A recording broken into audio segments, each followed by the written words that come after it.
ആഹാരം വിളമ്പി തരുന്നവരോട് സ്നേഹവും കരുതലും ബഹുമാനവും കാണിക്കുക എന്നുള്ളത് അല്ലേ? ഈ കേരളത്തിലെ നൂറുകണക്കായ വിദ്യാലയങ്ങളിൽ കുഞ്ഞുങ്ങൾക്കും അധ്യാപകർക്കും അനധ്യാപകർക്കും എല്ലാം വച്ചുണ്ടാക്കി വിളമ്പി കൊടുക്കുന്ന സ്കൂൾ പാചക തൊഴിലാളികളോട് ആ സ്നേഹം കാണിക്കേണ്ടവർ കാണിക്കുന്നില്ല. ഉണ്ടോ? കേരളത്തിലെ ഗവൺമെന്റ്, പിണറായി വിജയന്റെ നേതൃത്വത്തിലുള്ള ഗവൺമെന്റ് അധികാരത്തിൽ വന്നതിന് ശേഷം സ്കൂൾ പാചക തൊഴിലാളികൾക്ക് കിട്ടിയ ആനുകൂല്യം ഒന്ന് പറഞ്ഞേ. ഒന്ന് തന്നിട്ട് എന്തൊരു വാഗ്ദാനങ്ങളായിരുന്നു കഴിഞ്ഞ തെരഞ്ഞെടുപ്പിൽ പറഞ്ഞത് ഒന്നും ചെയ്തില്ല. ഇപ്പോ അവസാനത്തെ ബഡ്ജറ്റിൽ നക്കാപ്പിച്ചല്ലേ 25 രൂപ. ഒരു ചായ കുടിക്കാനുള്ള പൈസ തരണ്ടേ? ഒരു മര്യാദ വേണ്ട. ഒരു ചായക്കുള്ള പൈസ പോലും ഇന്ന് നമ്മളെ പെട്ടിക്കടയിൽ നിന്ന് ചായ കുടിച്ചാൽ നമുക്ക് അത്രയും മതി.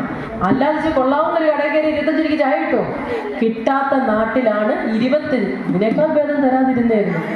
നമ്മളിങ്ങനെ പരിഹസിക്കണ്ടായിരുന്നു, അവഹേളിക്കണം. ഈ പകലന്തിയോളം പണിയെടുക്കുന്നതിന് തുല്യമായാണ് നിങ്ങൾ ഓരോരുത്തരും. അതോ 500 കുട്ടികൾക്ക് ഒരാൾ, 5 പേർക്ക് വീട്ടിൽ വച്ചുണ്ടാക്കാൻ നമ്മൾ പാടുപെടുക. അപ്പോഴാണ് 500 കുഞ്ഞുങ്ങൾ ഉൾപ്പെടുന്ന 500 പേർക്ക് ഒരാൾ. ചിലയിടത്ത് 600 കുട്ടികളുള്ള സ്ഥലത്തും ഒരാളെ കൊണ്ടാണ് പണിയെടുപ്പിക്കുന്നത്. ഇനിയിപ്പോൾ 2 പേരുണ്ടായ എന്താ സ്ഥിതി? ഇത്രയും സാധനങ്ങൾ വെച്ചുണ്ടാക്കി കൊടുക്കാൻ എത്രത്തോളം പ്രയാസപ്പെടുന്നവരെ കരുതേണ്ടത് ശരിക്കും സർക്കാരാണ്. അവരൊന്നും ചെയ്യാതെ നമ്മളെ അങ്ങേയറ്റം ബുദ്ധിമുട്ടിച്ചുകൊണ്ടിരിക്കുകയാണ്. മന്ത്രിതല ചർച്ചയിൽ ഇതെല്ലാം തരാമെന്ന് പറഞ്ഞു. ഈ ബഡ്ജറ്റ് 25 രൂപ കൂട്ടിയെന്നറിയോ? തെരഞ്ഞെടുപ്പ് വരാൻ പോകുന്നു. പക്ഷെ അവർ തരുന്നോ? അവരിപ്പോൾ പോവും. ബഡ്ജറ്റ് പ്രഖ്യാപിച്ചിട്ട് ആ വഴി ബാലഗോപാൽ കൊട്ടാരക്കരക്കാർ ആരൊക്കെ ഉണ്ട് ഇതില്? കൊട്ടാരക്കരയുള്ളവരൊന്നും കൈവത്തെ. ഇത്രയും കൊട്ടാരക്കരക്കാർ ഇവിടെ ഇരിക്കുക. ഈ നമ്മുടെ സർക്കാരിന്റെ പണപ്പെട്ടിയുടെ താക്കോൽ ആരായില്ല? ബാലഗോപാലിന്റെ കയ്യിൽ. എന്നിട്ട് 5 പൈസ തന്നോ നമുക്ക്? ആ ബാലഗോപാൽ 5 വർഷം സംസ്ഥാനത്തെ ധനകാര്യ വകുപ്പ് മന്ത്രിയായിരുന്നിട്ട് ഈ മേഖലയിലെ പാവപ്പെട്ട സഹോദരി സഹോദരന്മാർക്ക് 5 നയാ പൈസ തരാത്ത ആളിനെ എവിടെ കൂടെ നമ്മൾ ഓടിക്കണം? കണ്ടം വഴി ഓടിക്കണ്ടേ? അതിനുള്ളൊരു തീരുമാനം എടുത്ത് നിൽക്കുക. പുള്ളി പ്രഖ്യാപിച്ചിട്ട് അങ്ങ് പോകും. പോയി കഴിഞ്ഞാൽ നടപ്പാക്കേണ്ടത് വരാൻ പോകുന്ന UDF ഗവൺമെന്റാണ്. ഒരു കാര്യം നിങ്ങൾക്ക് ഉറപ്പ് തരാം, ഞാൻ അടക്കമുള്ള സാധാരണ UDF പ്രവർത്തകർ വലുതായിട്ടൊന്നും പറയത്തില്ല, പക്ഷെ പറഞ്ഞത് നടത്തിയിരിക്കും. ശരിയാണോ? ഇന്നലെ ഉമ്മൻചാണ്ടി സാറിന് ഓർമ്മയില്ലേ? പറഞ്ഞ കാര്യങ്ങളെല്ലാം നടത്തി തന്നില്ലേ? നമുക്ക് ആശുപത്രിയിൽ ചികിത്സിക്കാൻ കാരുണ്യ ബെനവലൻ പദ്ധതി അടക്കമുള്ള നിരവധി കാരുണ്യ പ്രവർത്തനങ്ങൾ നടത്തി. എത്രയൊക്കെ കാരുണ്യ പ്രവർത്തനങ്ങൾ നടത്തുന്നത്. ഇപ്പൊ ഇത് വല്ലതും ഉണ്ടോ? ഹൃദ്രോഗം വന്നാൽ, വൃക്കരോഗം വന്നാൽ, വലിയ രോഗം. ഐഷ പോറ്റി MLA ആയിരുന്ന മാഡം MLA ആയിരുന്ന സമയത്ത് ഉമ്മൻചാണ്ടി സാറിന്റെ അടുത്ത് കൊട്ടാരക്കരയിൽ ഒരു നിവേദനവുമായി ചെന്നാൽ ശ്രീമതി ഐഷ പോറ്റി MLA പ്രതിനിധാനം ചെയ്യുന്നത് CPM എന്നത് നോക്കിയിട്ടല്ല ഉമ്മൻചാണ്ടി സാർ ഒരു ഫയലിൽ ഒപ്പിടുന്നത്. അപേക്ഷ കൊടുത്താൽ ഒപ്പിടുന്നത് മനുഷ്യത്വമായ രാഷ്ട്രീയത്തിനപ്പുറം ഭരണാധികാരികൾ മനുഷ്യത്വം നോക്കേണ്ടതാണ്. അതിന് മകുടോ ഉദാഹരണമായിരുന്നു.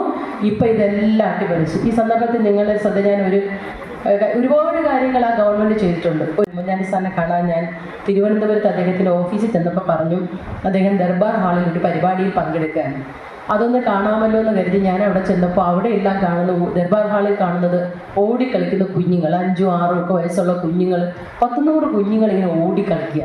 ഞാൻ ആലോചിച്ചു ഇതെന്ത് പരിപാടിയാണ്? ദർബാർ സർക്കാരിൻ്റെ പരിപാടി, ഇതെന്ത് പരിപാടി, കുട്ടികളുടെ പരിപാടി എന്ന് അറിയാൻ വേണ്ടി അവിടെ ഇരുന്നു. അപ്പോൾ സാറ് വേദിയിലുണ്ട്.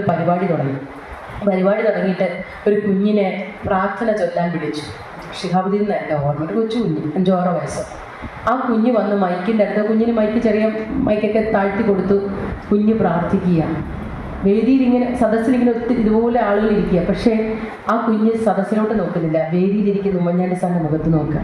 എന്നിട്ട് അവൻ പാടുകയാണ്, തിരുനാമം വാഴ്ത്തുവാനല്ലെങ്കിൽ പിന്നെ നാവുകൾ എന്തിനു നാഥാ നീ തന്നു എന്ന് പറഞ്ഞുകൊണ്ട് ഉമ്മൻചാണ്ടി സാറിൻ്റെ മുഖത്തുനിന്ന് കണ്ണെടുക്കാതെ ആ കുഞ്ഞ് പാടിയപ്പോൾ ഞാൻ അടക്കമുള്ള അവിടെ ഉണ്ടായിരുന്ന അച്ഛനമ്മമാരുടെ എല്ലാവരുടെയും കണ്ണ് നിറഞ്ഞു. കോൺഗ്രസ് പ്രവർത്തകയല്ല ചെന്നത്, CPMന്റെ തെരഞ്ഞെടുക്കപ്പെട്ട ജില്ലാ പഞ്ചായത്ത് മെമ്പർ, ഒരു പെൺകുട്ടിയാണ്. അവളുടെ ഫോണും എടുത്തുകൊണ്ട് അങ്ങോട്ട് മാറി നിൽക്കാം അങ്ങോട്ട്. ആരാ പറയുന്നത്? പിണറായി രായാവ് അല്ലേ? മാറി നിൽക്കാം അങ്ങോട്ട്.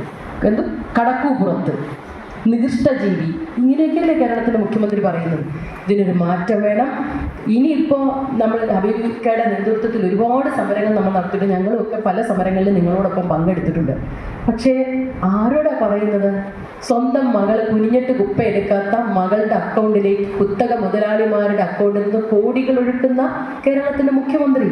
പാവപ്പെട്ട പാചക തൊഴിലാളിയുടെ കണ്ണുനീര്, ഈ അടുപ്പത്ത് തീ പുകയ്ക്കാൻ എന്തുമാത്രം പ്രയാസം, ഈ ചൂടത്തും വെയിലത്തും എല്ലാ സാധനവും വെച്ചുണ്ടാക്കി കൊടുത്തിട്ട് ഒരു 100 രൂപ കാശ് പാവപ്പെട്ട തൊഴിലാളികൾക്ക് കൂട്ടിക്കൊടുക്കാത്ത ഈ ഗവൺമെന്റിനെ താഴെ ഇറക്കാനുള്ള പോരാട്ടത്തിൽ പ്രിയപ്പെട്ടവർ നിങ്ങളെല്ലാവരും ഞങ്ങളോടൊപ്പം ഉണ്ടാകണം. തീർച്ചയായും ഹബീബിക്ക ഒരുപാട് നിരാശനായ ചില സമയത്തൊക്കെ ഞങ്ങളോടൊക്കെ പറയും, ഞാൻ ഇത്രയും കഷ്ടപ്പെട്ട് ഇത്രയും ആളുകൾ ഇവിടെ എത്തിക്കുക എന്ന് പറഞ്ഞാൽ ഓരോരുത്തരും എന്തുമാത്രം പ്രയാസപ്പെടുന്നു. ഇത്രയും കഷ്ടപ്പെടുമ്പോൾ എന്നിട്ടൊന്നും ചെയ്യുന്നില്ല. ഹബീബിക്ക വിഷമിക്കേണ്ട, നിരാശപ്പെടേണ്ട. കാലം സാക്ഷി, ചരിത്രം സാക്ഷി. ഇന്നേക്ക് 90 ദിവസങ്ങൾ പൂർത്തിയാകുമ്പോൾ തിരുവനന്തപുരത്ത് ഐക്യ ജനാധിപത്യ മുന്നണിയുടെ മുഖ്യമന്ത്രിയായി കോൺഗ്രസ് നേതാവ് ചുമതലയേൽക്കുമ്പോൾ ആദ്യം പരിഗണിക്കുന്ന ഫയലുകളിൽ ഒന്ന് കേരളത്തിലെ സ്കൂൾ പാചക തൊഴിലാളികളുടേതായിരിക്കുമെന്ന കാര്യത്തിൽ യാതൊരു സംശയവുമില്ല. നമ്മുടെ അവകാശങ്ങളോട് പുറംതിരിഞ്ഞു നിൽക്കുന്ന നാഴികയ്ക്ക് 40 വട്ടം ഇതുപോലെ മൈക്ക് സ്റ്റാൻഡുകളുടെ മുന്നിലെത്തി ഈ മൈക്കിന് പ്രതികരിക്കാൻ ശക്തി ഉണ്ടായിരുന്ന തള്ളിയനാണ്. എന്നുവെച്ചാൽ എന്തൊരു മൈക്കിലൊക്കെ എന്തൊരു പ്രശ്നമോ. കശുവണ്ടി തൊഴിലാളികൾ, കയർ തൊഴിലാളികൾ, പാറമട തൊഴിലാളികൾ എന്ന് വേണ്ട സൂര്യന് താഴെയുള്ള പാചക തൊഴിലാളികളുടെ സകല തൊഴിലാളികളുടെ പേര് പറഞ്ഞ അധികാരത്തിൽ കയറിയിട്ട് ESI പോലും കൊടുക്കാത്ത അവസ്ഥയിലെത്തിച്ചു. ഇപ്പൊ കേന്ദ്ര സർക്കാർ നമ്മുടെ കൊല്ലം MP-യുടെ ശ്രമഫലമായി ഇവിടെ കൊല്ലത്തൊരു ESI മെഡിക്കൽ കോളേജ് വരുന്നു. എല്ലാ കാര്യങ്ങളും ESI കോർപ്പറേഷൻ ചെയ്തു. പക്ഷേ എസൻഷ്യാലിറ്റി സർട്ടിഫിക്കറ്റ് എന്ന് പറഞ്ഞൊരു സർട്ടിഫിക്കറ്റ് മാത്രം കേരള സർക്കാർ കൊടുത്താൽ മതി. ആ സർട്ടിഫിക്കറ്റ് കൊടുക്കാത്തതിൻ്റെ പേരിൽ ആ ESI മെഡിക്കൽ കോളേജിൽ പോയി. നമ്മുടെ മന്ത്രിമാർ, കേന്ദ്രമന്ത്രി, പ്രധാനമന്ത്രിയുടെ ഓഫീസ് വരെ മുഖ്യമന്ത്രിയെ വിളിച്ചിട്ട് ആ സർട്ടിഫിക്കറ്റ് കൊടുത്തില്ല. കാരണം എന്താ?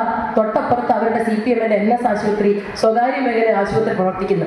ഇവിടെ ESI മെഡിക്കൽ കോളേജ് വന്നാൽ നമ്മുടെ കുഞ്ഞുങ്ങൾ അവിടെ സൗജന്യമായി പഠിക്കും.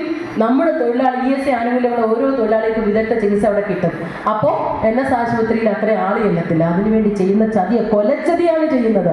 ഇതിനെല്ലാം എതിരെ അതിശക്തമായി നമുക്ക് പോരാടാം. ധൈര്യമായി നിങ്ങൾ ഇരിക്കും. നമുക്ക് അവകാശങ്ങൾ ചോദിച്ചു വാങ്ങാമെന്ന് മാത്രം പറഞ്ഞുകൊണ്ട് എല്ലാവർക്കും ആശംസകൾ നേരുന്നു. നന്ദി, നമസ്കാരം.